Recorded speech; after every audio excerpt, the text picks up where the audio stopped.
আসমানে আল্লাহ জমিনে আল্লাহ, আসমানে আল্লাহ জমিনে আল্লাহ, হায়াতে আল্লাহ মৌতে আল্লাহ, লা ইলাহা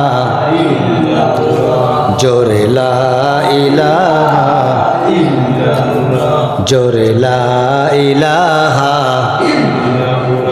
জোরে লা ইলাহা,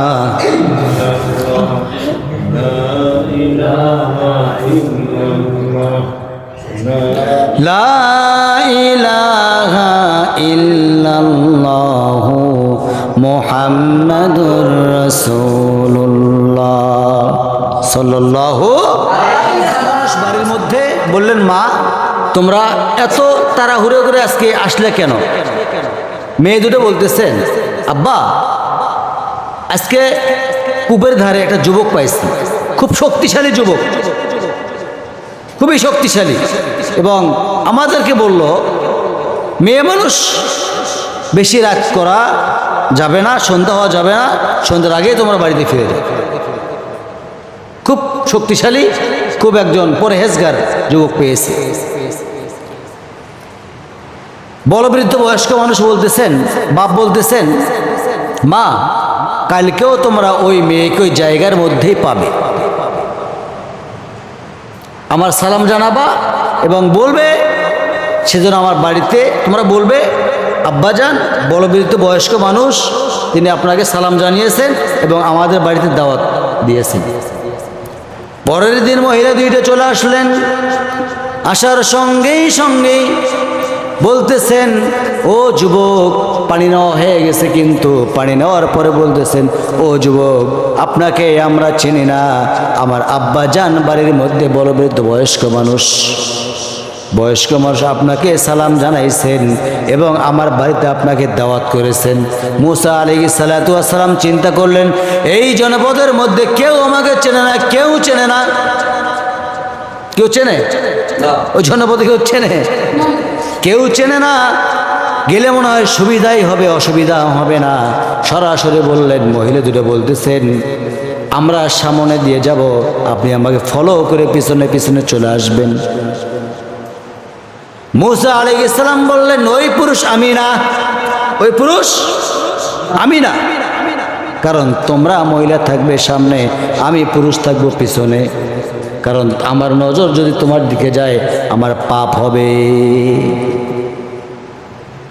মেয়ে দুটো চিন্তা করতেছেন, গতকাল দেখলাম শক্তিশালী, আজকে দেখলাম চরিত্রও ভালো। ভাইরা আমার, চরিত্রবান যুবকের প্রয়োজন আছে না নাই? অবশ্যই আছে। তাহলে বাড়িতে গেলেন, বাড়িতে গিয়া মুরব্বির সামনে দাঁড়িয়ে আছেন। কার সামনে? মুরব্বির সামনে, বুড়ো লোকটার সামনে দাঁড়িয়ে আছে। বুড়ো লোকটা বলতেছেন, ও যুবক তোমার নাম তো মুসা। এই কথা বলার সঙ্গেই সঙ্গে মুসা আলাইহিস সালাতু ওয়াস সালাম আটো শটো হইলেন, চিন্তা করতেছেন, আমি তো অনেক দূর থেকে চলে আসছি, আমার নামটা জানলো কেমনে? ওই বৃদ্ধা মানুষ আবার বলতেছেন, শুধু তোমার নামেই আমি জানি না, তুমি একটা মানুষকে থাপ্পড় মাইরা দুনিয়া থেকে বিদায় করে দিয়ে আসছো, তাও আমি জানি। সঙ্গে সঙ্গে মুসা আলাইহিস সালাম থরথর করে কাঁপতেছেন আর চিন্তা করতেছেন, এইটা ফেরাউনের গোত্রের লোক মনে হয়। এমন সময় বলবৃদ্ধ বয়স্ক মানুষ বলতেছেন, ও যুবক, ও মুসা, তোমার কোনো টেনশন নাই, তোমার কোনো টেনশন নাই, তুমি তো একজন মুমিন। ফালা তাহিনু ওয়ালা তাহজানু ওয়া আনতুমুল আলাউনা ইন কুনতুম মুমিনিন। মুমিন কখনো টেনশন করে না, মুমিন কখনো হতাশ হয় না, তোমারও কোনো টেনশন নাই। এই জন্য তোমার টেনশন নাই। আমাকে হয়তো তুমি চিনতে ভুল করেছো মুসা, আমি কইলাম এই মাদিয়ানবাসীর জন্য যে আল্লাহ রাব্বুল আলামিন আমাকে নবী হিসেবে পাঠিয়েছে মাদিয়ানবাসীর জন্য। আমি হলাম শুআইব আলাইহিস সালাতু ওয়াস সালাম। গতকাল দেখেছো আমার 2টা মেয়েকে, আজকে তোমার পছন্দ হয়েছে নাকি? বলো হ পছন্দ হয়েছে। বিয়ে করবা নাকি? দিলে এক্ষুনি করব। ওই মুরব্বী বলতেছেন সোহাইব আলাইহিস সালাম বলতেছেন সম্ভব না, এই কারণেই সম্ভব না, গতকাল তুমি একটা মানুষকে থাপ্পড় মাইরা দুনিয়া থেকে বিদায় করেছো, তোমার রাগ ভালো না। তাহলে আমাদের রাগ কন্ট্রোল করা লাগবে কি লাগবে না? রাগ করা যাবে? এই যে লোকজন একটু কম, আকাশ খারাপ, লোকজন কম, এতে রাগ করা যাবে? রাগ করা যাবে না। ভাই আমলনামা ডান হাতে দেবে আল্লাহ তাআলা, এই ডান হাতে আমলনামা যারা নেবে তারা জায়গা মতোই পৌঁছেছে, যারা নেবে না তারা আসতে পারবে না, এটাই বাস্তবতা। ত্যাগ পর্যায়ে যখন বললেন আমার মেয়েকে যখন বিয়েই করতে চাও তাহলে তোমার একটাই কাজ, আমার বাড়িতে ছাগল আছে কিছু, সেই ছাগলগুলো তোমাকে 8 থেকে 10 বছর লালন পালন করতে হবে, তারপরে বিয়া। বিয়ে খাবেন? বিয়ে খাবেন? হ্যাঁ, বিয়ে পড়াবো? আচ্ছা, অত দূর যাইতে পারবো না ভাই, গলা শেষ, বুঝছেন? এক পর্যায়ে ছাগল চড়াইলেন 10 বছর, 8 থেকে 10 বছর ছাগল চড়াইলেন। এমন সময় ছাগল তো খুব ভালো প্রাণী নাকি, যদি ব্রেক মারে এইভাবে যদি ব্রেক মারে, ছাগল দড়ি ছেড়বে, বলবে তুই যা, আমি যাব না, দড়ি ছেড়বে। ছাগল কিন্তু এই জাতের প্রাণী না। আপনাদের বাড়িতে ছাগল নেই, সে ছাগল পালার জন্য কার দায়িত্ব বলো? মুসা আলাইহিস সালামের, এবং মুহাম্মদ সাল্লাল্লাহু আলাইহি ওয়াসাল্লামও তিনি রাখাল ছিলেন, বলি সুবহানাল্লাহ। আমার ভাইরা, তখন ছাগল চড়াইতে 10টা বছর যখন পূর্ণ হয়ে গেল, একটা ছাগল দল থেকে ছিটকে চলে গেলেন অন্যদিকে। এখন ওকে ধরার জন্য ছাগলও দৌড়াও, মুসাও দৌড়ায়, ছাগলও দৌড়ায়, মুসাও দৌড়ায়। এখন এমন দৌড়ানো শুরু করছে, মুসাও ঘামতেছে, ছাগলও ঘামতেছে, এমনভাবে ছাগল ধরে ফেলছে, 4 হাত পা ধরে আসার মারবে। কি বলে? আসার নাকি? আসার, আসার বলে নাকি? বলে আসার, আসার মারবে, আসার মারবে। এমন সময় দেখতেছেন, হায় রে ছাগল, তোর শরীর থেকে ঘাম ঝরতেছে, লোমকূপ থেকে ঘাম ঝরতেছে, তোকে মাইরা লাভটা কি হবে?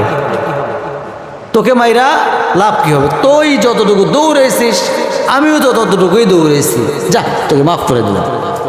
আল্লাহ বলল, মুসা তোমার কেবল রাগ থামলো, তোমাকে নবুয়ত দিয়ে দিলাম, বলি সুবহানাল্লাহ। তারপর বিয়ে শাদী হয়ে গেল। মুসা আলাইহিস সালামের ওয়াজও এখানে শেষ হয়ে গেল।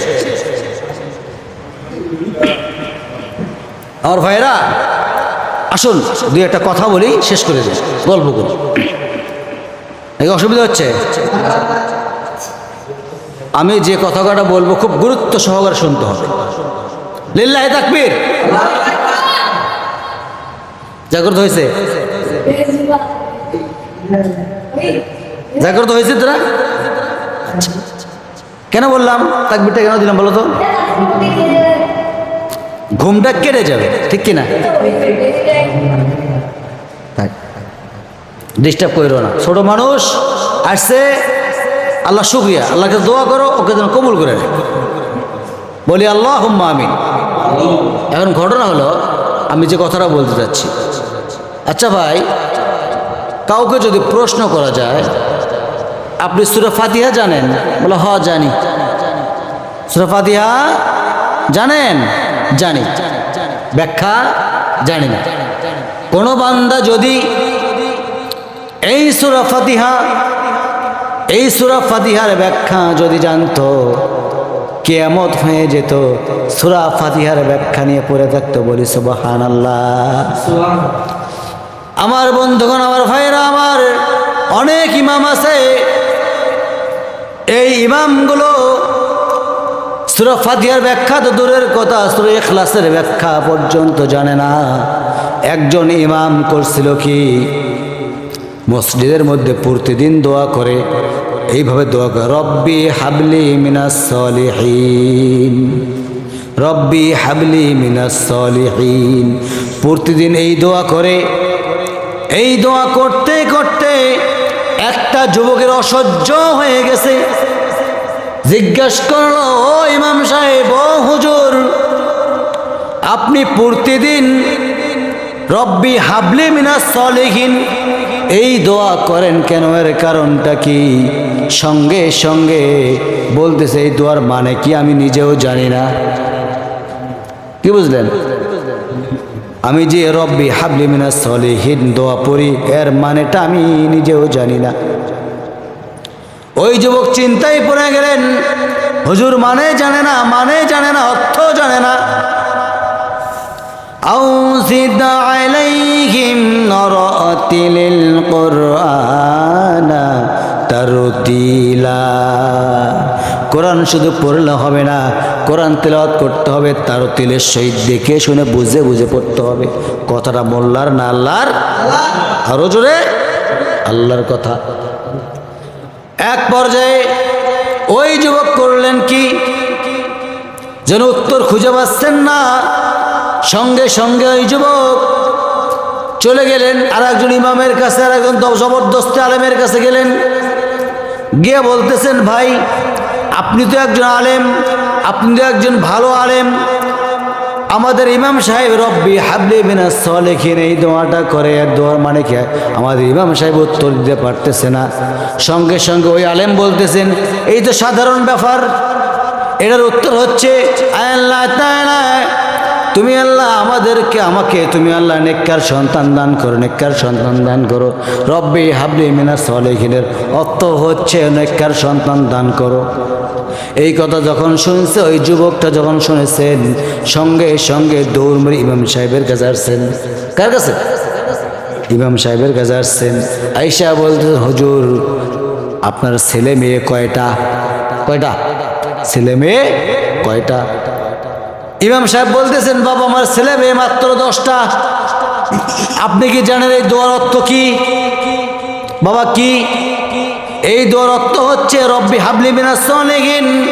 এই দোয়ার অর্থ হচ্ছে এইটা, আল্লাহ তুমি আমাকে নেককার সন্তান দান করো। সঙ্গে সঙ্গে ইমাম সাহেব বলতেছেন, ও ভাই যুবক, ও আমার মুসল্লি, যদি এই দোয়ার ব্যাখ্যা আমি জানতাম, আর 10 বছর আগে এই দোয়া বন্ধ করতাম। বলেন, এই ধরনের ইমাম যদি মসজিদে মসজিদে থাকে, দোয়া করে, দোয়ার অর্থ জানে না, তাহলে ওই ইমাম দিয়ে কি নামাজ হবে? ভাই আমি আমার কথা বলতেছি না, আমি কিছুই জানি না, আমার ভিতরে কোনো ইলম নাই। সুবহানাকা লা ইলমা লানা ইল্লা মা আল্লামতানা, আমার ভিতরে কোনো ইলম নাই। ইন্নাকা আনতাল আলিমুল হাকিম। যদি আল্লাহ রাব্বুল আলামিন আমাকে বলার তৌফিক দেয়, আমি তো বলতে পারবো। এতক্ষণ যে আমি কথা বললাম, 1-1.5 ঘন্টা কথা বললাম, এই কথাগুলো বলাইলো কে? একটু জিকির করি, লা ইলাহা জোরে লা জোরে লা ইলাহা ইল্লাল্লাহ, জোরে